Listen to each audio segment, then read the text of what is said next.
Síndrome de burnout. Você sabe o que é? Também é conhecida como a síndrome do esgotamento profissional.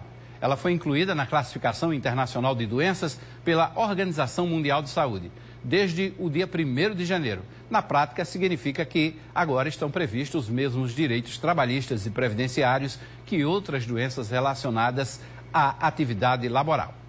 O trabalho no conforto de casa pode dar um ar de tranquilidade, mas a realidade de quem é empresária, advogada e professora é bem diferente.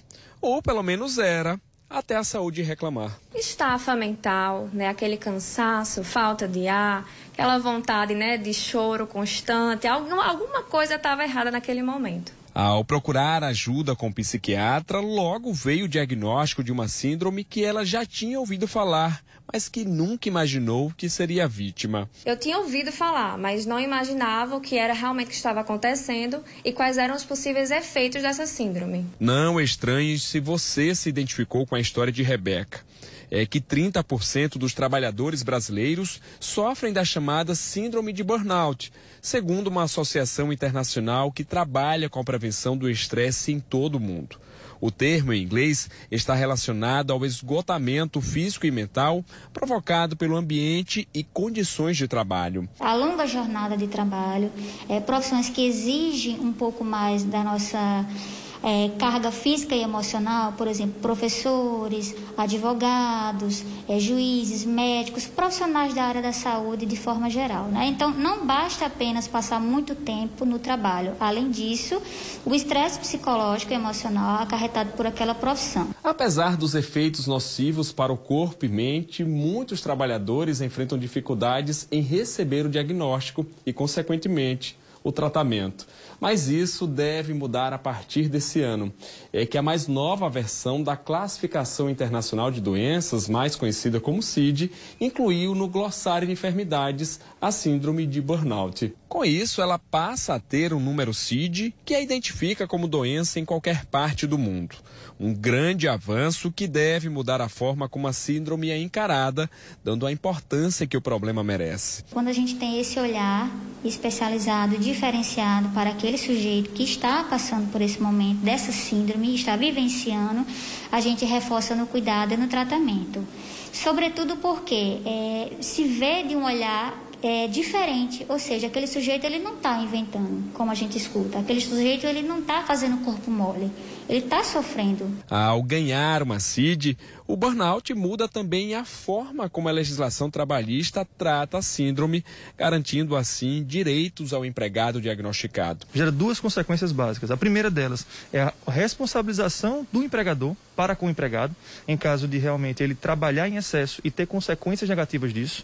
A outra é a eventual responsabilização que o empregador pode ter em caso de afastamento do trabalho em virtude do síndrome de burnout. Agora, isso pode ser entendido como uma doença do trabalho e, por consequência, afastando, recebendo o auxílio-doença acidentário, ao retornar ao trabalho, ele tem estabilidade durante 12 meses. Para a vice-presidente da Associação Brasileira de Recursos Humanos na Paraíba, felizmente muitas empresas vêm mudando o ambiente corporativo para tornar a atividade laboral mais saudável.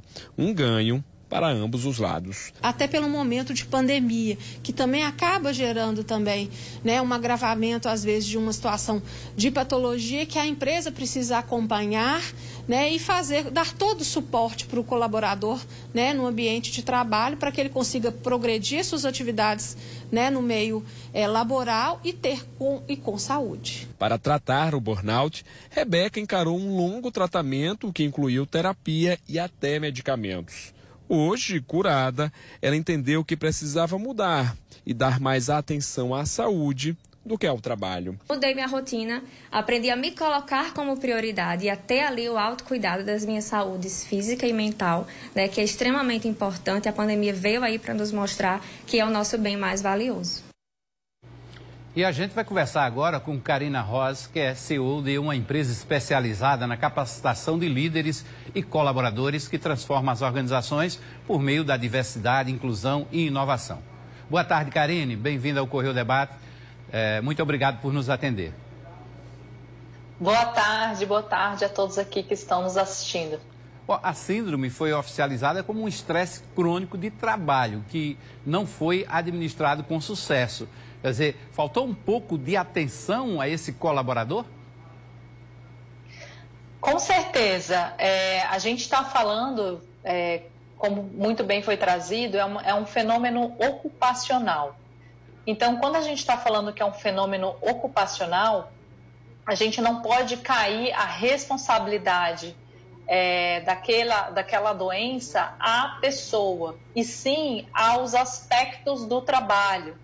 Então, quando a gente tem esse tipo de diagnóstico sendo realizado, provavelmente é um ambiente hostil a essa pessoa. Talvez um excesso de trabalho, talvez um ambiente onde essa pessoa não consiga estabelecer limites.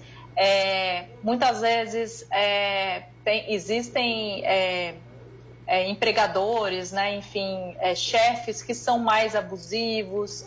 Então, tudo isso vai contar e somar situações de assédio, microagressões que acontecem, né, nos pequenos detalhes do dia a dia, vão fazendo com que haja, de fato, esse estresse crônico, né? Então, o burnout, ele é um estresse crônico, né? Ou seja, mostra que, de fato, esse ambiente ele não é saudável para essa pessoa. Então, sim, de fato, a gente precisa trabalhar esse ambiente para que esse ambiente possa não ser só inclusivo, mas essa pessoa possa se sentir bem nesse trabalho, se sentir feliz, se sentir realizada e, obviamente, também colocando esses limites, como a gente trouxe aqui muito bem. E nesse quadro anterior de classificação de doenças, ela era vista como algo da área de saúde mental e psiquiátrica, né? O que é que mudou? É um pouco do que eu trouxe, né? A partir do momento em que antes era tratada como uma doença psiquiátrica, basicamente eu recaio a responsabilidade sobre aquele indivíduo. Ou seja, era quase como se não houvesse um contexto para que essa doença aflorasse. E agora, quando a gente diz que é um fenômeno ocupacional, fica muito claro que é o ambiente que não é saudável, que é o contexto que a pessoa está não é favorável e faz com que essa pessoa adoeça. Por isso que essa nova classificação ela é extremamente importante, porque justamente recai a um peso maior da empresa de olhar os seus processos internos para que haja essa maior saúde, né, das pessoas que estão trabalhando lá. Essa nova classificação pode ser vista como uma vitória para os trabalhadores? Eu acho que essa classificação ela é um ponto importante nessa discussão, porque justamente retira o peso individual e recai ao ambiente. Mas se a gente não tiver esse ambiente de fato sendo olhado, né? Então, quando a gente fala de lideranças mais humanizadas, mais conectadas com seus colaboradores, mais empáticas ao sofrimento, lembrando que a gente está num contexto de pandemia, né, onde pessoas estão passando por perdas, às vezes divórcios, dívidas, lutos. Então, se a gente não tem essa conexão maior entre as lideranças e os colaboradores, provavelmente não é um ambiente psicologicamente seguro e provavelmente essa pessoa não se sente à vontade para falar sobre as questões individuais. Então, tudo isso vai somando com que essa pessoa não se sinta parte daquele ambiente, né? Se sinta que realmente ela não pode contar com as pessoas que estão lá. Então, eu acho que essa é uma grande mudança, assim, é um passo importante, mas ele ainda não é suficiente porque eu diria que a gente resolveria esse problema quando a gente tivesse, de fato, ambientes mais saudáveis, onde respeita-se os tempos de atividade, onde genuinamente está preocupado com a saúde, o bem-estar das pessoas, se as pessoas estão felizes, se elas realmente sentem que há um alinhamento do propósito do trabalho em relação à execução que é feita. Então, eu diria que é um passo. Estamos caminhando em direção, talvez, a organizações mais responsáveis. Ok, Karine, eu queria agradecer aqui sua presença, né, na participação no Correio Debate. Muito obrigado mais uma vez, seja sempre bem-vinda. Muito obrigada, eu que agradeço.